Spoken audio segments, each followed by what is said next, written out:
அரிசியை ஊற வச்சு மாவரைச்சாலும் இந்த அளவுக்கு டேஸ்ட் இருக்காது. அந்த அளவுக்கு டேஸ்டியான ஆப்ப மாவு இன்ஸ்டண்ட்டாக எப்படி செய்கிறதுன்னு பார்க்கலாம். ஒரு மிக்ஸி ஜாரில் 1 கப் அரிசி மாவு, 1/2 கப் சாதம், 1/4 கப் துருவின தேங்காய், 1 டீஸ்பூன் ஈஸ்ட், 1 டீஸ்பூன் சுகர்.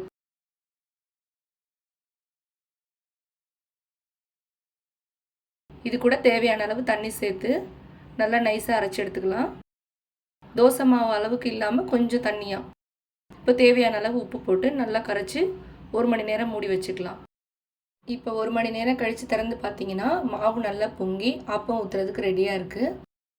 இது ஆப்பச்சட்டியில் 2 கரண்டி ஊற்றி லைட்டாக ஸ்ப்ரெட் பண்ணி ஒரு 5 நிமிஷம் மூடி போட்டு வேக வச்சு எடுத்திங்கன்னா மொறுமொறுன்னு பஞ்சு போல் ஆப்பம் ரெடி. இது போல் இன்ட்ரெஸ்டிங்கான ரெசிபீஸ்லாம் பார்க்க நம்ம சேனலை மறக்காமல் சப்ஸ்கிரைப் பண்ணுங்கள்.